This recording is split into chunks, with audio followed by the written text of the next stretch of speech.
আপনার কোনো দোষ নেই দেবী অনসূয়া। আপনি সেটাই করছেন যেটা পুত্রের মোহ আপনাকে দিয়ে করাচ্ছে। দেবী পার্বতী, আমি অত্যন্ত দুঃখিত, কিন্তু আমি নিরুপায়। এক মা হওয়ার দরুন আমি এটা কখনো চাইব না যে আমার পুত্রদের ভবিষ্যৎ অনুশাসনহীন আর অসুরক্ষিত হোক। আর আপনি এখানে থাকলে আমার পুত্রদের অধ্যয়ন আর ভবিষ্যৎ দুটিই বাধাপ্রাপ্ত হবে। আর আপনার সাথে সাথে বাকি সবাই এখানে চলে আসবে আর আমার গৃহকে কৈলাসে পরিণত করবে, যা আমি কিছুতেই হতে দেব না।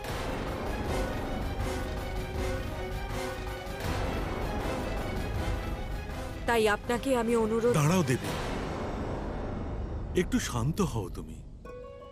এত বড় সিদ্ধান্ত নেবার আগে একবার পুনর্বিবেচনা করে নাও।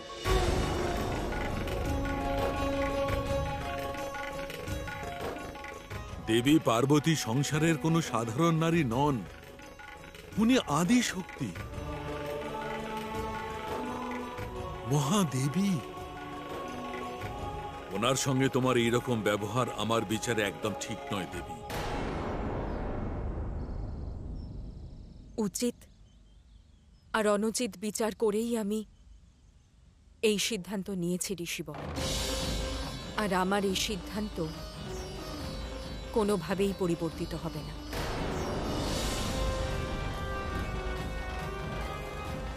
তুমি যদি সিদ্ধান্ত নিয়েই থাকো দেবী,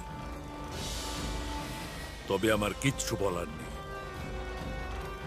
তুমি শুধু এইটুকু মনে রেখো, ক্রোধের বশে নেওয়া কোনো সিদ্ধান্ত কখনোই সুখকর বা হিতকারী হয় না। ভবিষ্যতে অনুতাপ করতে হয়, কিন্তু ততক্ষণে সেই সিদ্ধান্ত পরিবর্তন করার সময় অনেক আগেই শেষ হয়ে যায়।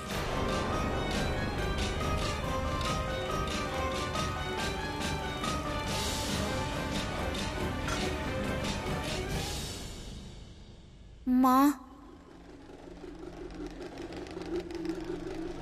শান্ত হও।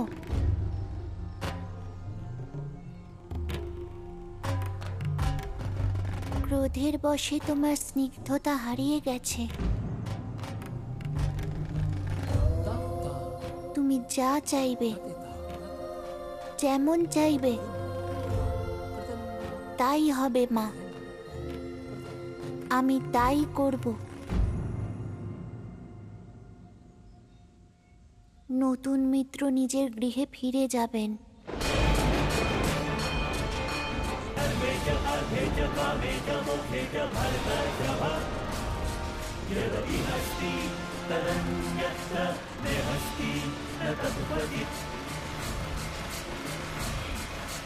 হ্যাঁ মা,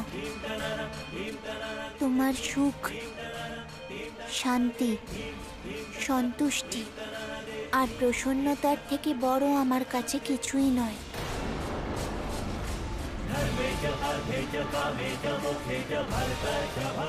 আমি মিত্রকে বোঝাবো মা, উনি মেনে নেবেন।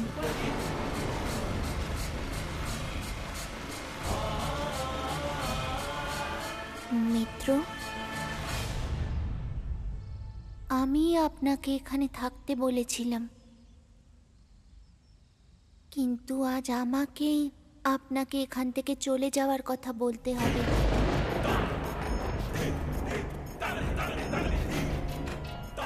কারণ আপনি জানেন,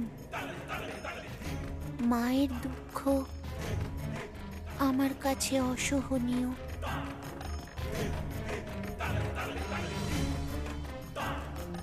তাই আপনাকে আমি অনুরোধ করছি, আপনি নিজের গৃহে ফিরে যান।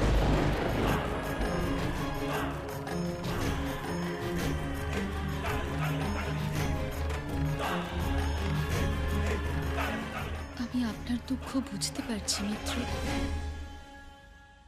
আপনার অনুরোধ করার কোনো প্রয়োজন নেই।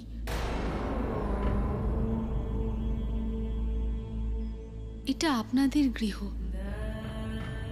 আপনারা যেমন চাইবেন তেমনই হবে।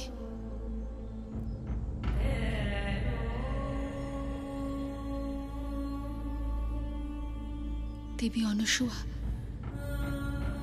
আপনি এমনটা ভাববেন না যে আপনার প্রতি আমি আমার হৃদয়ে কষ্ট নিয়ে এখান থেকে চলে যাচ্ছি।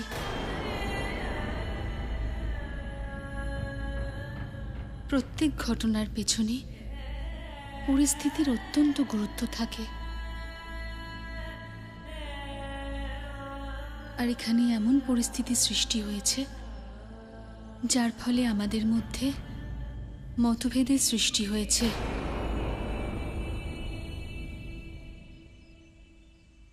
কিন্তু আপনি নিশ্চিন্ত থাকতে পারেন, আমাদের মধ্যে মনের দূরত্ব কখনো সৃষ্টি হবে না।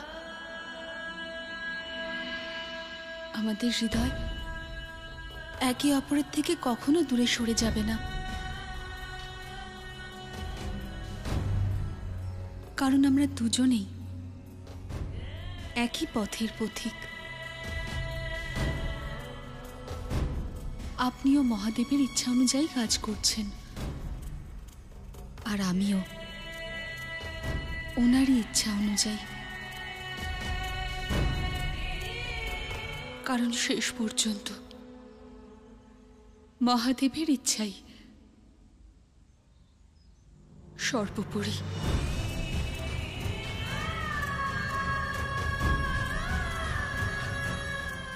আমি জানি মহাদেব, আপনি মায়ের জন্য সংসারের সমস্ত কষ্ট সহ্য করার জন্য প্রস্তুত। সবার সুখের জন্য নিজের সুখের দমন আর নিজের ইচ্ছে বিসর্জন দিতে পারেন, কিন্তু আমি নিরুপায়।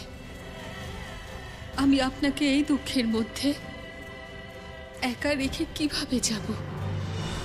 মিত্র, দুঃখ পাবেন না।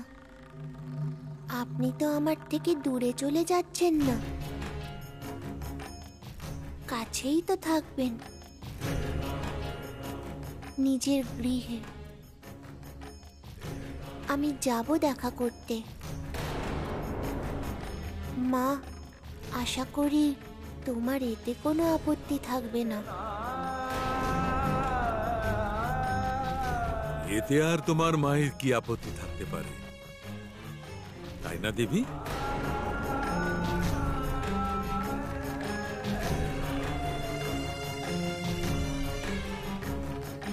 শিবের দেবী পার্বতীর সাথে দেখা করতে যাওয়া সহ্য করতে পারবো ঋষিবর, কিন্তু দেবী পার্বতীর এই গৃহে থাকা আমি সহ্য করতে পারবো না। আচ্ছা,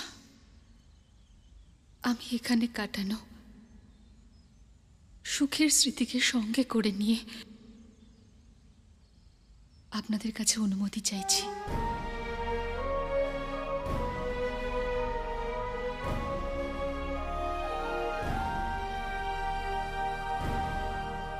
দাঁড়ান মিত্র,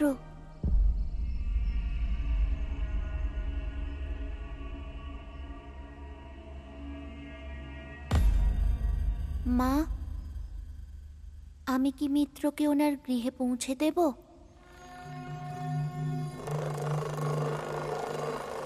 তুমি অনুমতি দেবে?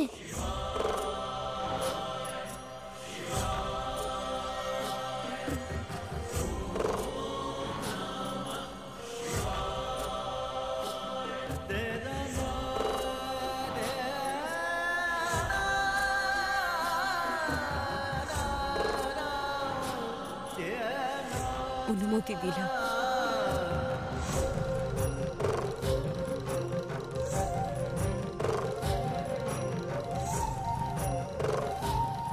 কিন্তু তাড়াতাড়ি আসবে।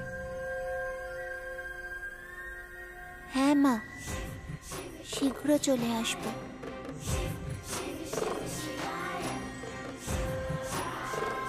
চলুন মিত্র।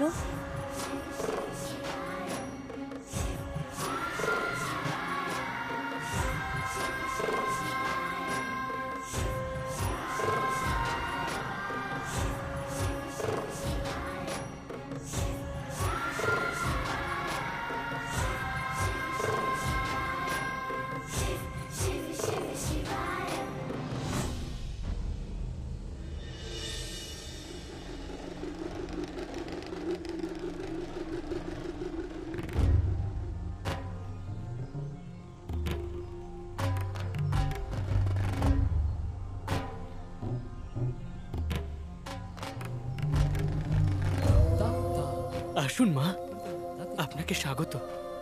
আপনাকে স্বাগত জানাই প্রভু, ভেতরে আসুন।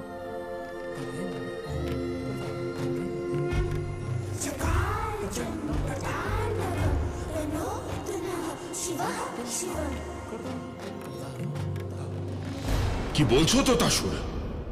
পার্বতী অনসূয়ার গৃহ থেকে চলে গেছে? না অসুররাজ, চলে যায়নি, বের করে দিয়েছে। সতী অনসূয়া ওনাকে অপমান করে বাড়িতে পাঠিয়ে দিয়েছে। কথা তো ওই রকমই হলো মহারাজ, পুনর মুশাক ভাবা। এ তো অত্যন্ত শুভ সংবাদ। তুমি এবার আসতে পারো।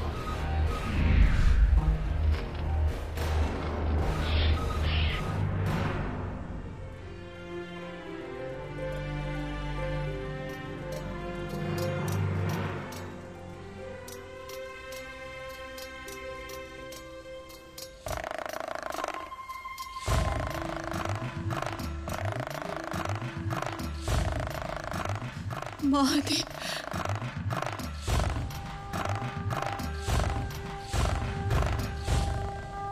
আমাদের মধ্যে এই দূরত্ব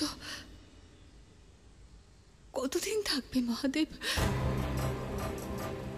কবে শেষ হবে এই দূরত্ব? এ কেমন পরীক্ষা!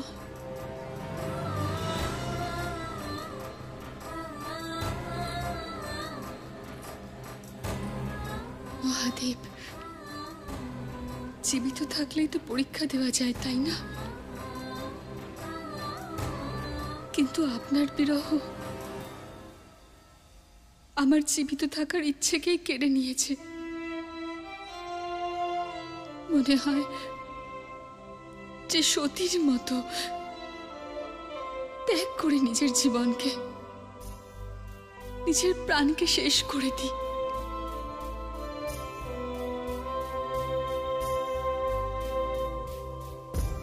আর সমাহিত হয়ে যাই কণায় কণায় বিরাজমান নিজের মহাদেবের সাথে। বিলীন হয়ে যাই সাকার থেকে নিরাকারে। কিন্তু তারপর থেমে যাই মহাদেব, সংসারের কল্যাণের কথা ভেবে। নিরুপায় হয়ে পড়ি। যদি আমি সংসারের সঙ্গ ছেড়ে দিই, তাহলে মহাপ্রলয় নেমে আসবে। জানেন মহাদেব, আপনার অনুপস্থিতিতে আপনার দায়িত্ব পালন করা কতটা কঠিন। নিয়তির এই ক্রূর ব্যবহার সহ্য করতে পারছি না মহাদেব, আর পারছি না। আমাকে সময় বলুন, আমাদের আবার মিলনের সময় বলুন মহাদেব। আর কতদিন আমি এভাবে আর একা থাকবো বলুন?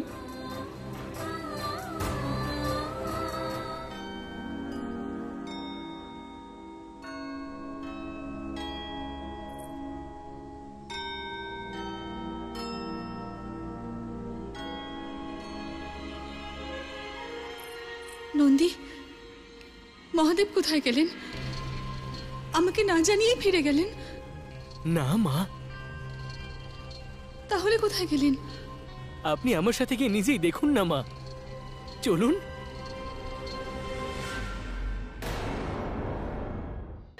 নন্দী, মহাদেব কোথায় গেলেন? আমাকে না জানিয়ে ফিরে গেলেন? না মা, তাহলে কোথায় গেলেন? আপনি আমার সাথে গিয়ে নিজেই দেখুন না মা, চলুন। কিন্তু মা, অনসূয়া পার্বতীকে গৃহ থেকে কি কারণে বের করে দিতে পারে? পুত্রমোহ। আদিশক্তি পার্বতীর দ্বারা নিজের পুত্রকে হারিয়ে ফেলার ভয়। মা, সে যে কারণেই অনসূয়া পার্বতীকে গৃহ থেকে বের করে দিক না কেন, যা ভেবেই সে গৃহের দরজা বন্ধ করুক না কেন, কিন্তু আসলে ও আমার সফলতার দরজা খুলে দিয়েছে। পার্বতীর গৃহে ফিরে যাওয়ায় তুমি কি করে সফল হবে তারকা? মা, আমার গণনা বলেছে শিশু ভোলানাথও আর ওই গৃহে থাকবে না, কারণ পার্বতী আর সেই গৃহে নেই। আর আমার গণনা বলে এটাই উপযুক্ত সময় দেব আর নারায়ণের উপর আক্রমণ করে যে কোনো একজনের অনিষ্ট করা। কিন্তু মা, ত্রিদেবের মধ্যে যে কোনো একজনের অনিষ্ট হওয়ার অর্থ বোঝেন তো? একজনের অহিত মানে বাকি দুজন দেবতার অক্ষম হয়ে যাওয়া, দুর্বল হয়ে যাওয়া। এই ত্রিদেবদের মধ্যে এক অটুট বন্ধন বিরাজ করছে, আর আমি সেই বন্ধনটাই ছিন্ন করব। তোমার এই ভাবনার জন্য আমি গর্বিত। তুমি ত্রিলোক বিজেতা হওয়ার যোগ্য। দাদা, দেব আর নারায়ণকে আক্রমণ করার জন্য কোন তিথিকে নির্বাচন করেছো দাদা? এটা তুমি নির্ধারণ করবে। তাহলে ভেবে নাও, সিদ্ধান্ত নিয়ে নিয়েছি। কখন? এক্ষুনি, এই মুহূর্তে। তাহলে তোমাকেও এখনই এই মুহূর্তে ওই অনসূয়ার গৃহের কাছে যেতে হবে, আর ওই দেবকে ওই গৃহ থেকে দূরে নিয়ে যেতে হবে। আর তারপরে? তারপরে দেব একা হয়ে যাওয়া মাত্রই আমাকে তোমার মায়াবী দর্পণ দিয়ে সূচনা পাঠিও। আমি আমার নির্দেশকে পাঠাবো ওই দেবকে অনির্দিষ্টকালের জন্য নিদ্রামগ্ন করে দিতে। তাহলে ধরে নাও যে তোমার বোন তোমার বিজয়ের পথ প্রশস্ত করে দিয়েছে। আমি এখনই গিয়ে খবর দিচ্ছি।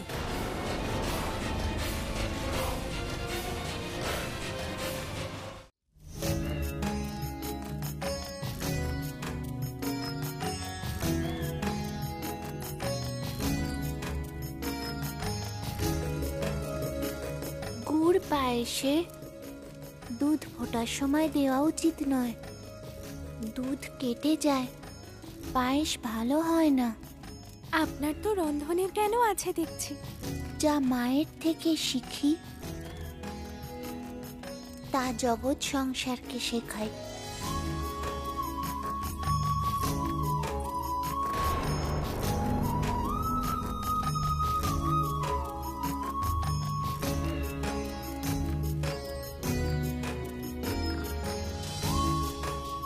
আপনি কি করছেন মহাদেব?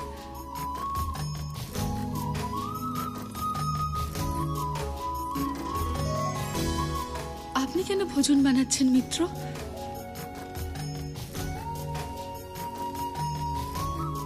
আপনাকে নিজের হাতে তৈরি পায়েস খাওয়াবো বলে।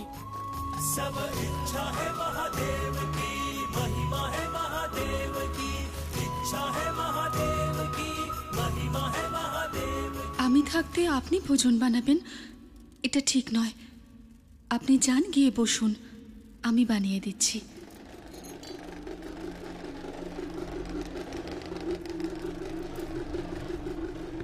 কিন্তু মিত্র,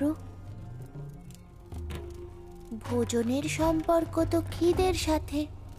জাতি, বর্ণ, বংশ বা কুলের সাথে নয়, সবারই সমানভাবে খিদে পায়। ভোজন করলেই তো খিদে শান্ত হয়। তাই জন্যই আমি মাকে ভোজন তৈরি করতে দেখে নিজে নিজেই শিখে নিয়েছি। আজ সুযোগ পেয়েছি, তাই তা প্রয়োগ করছি।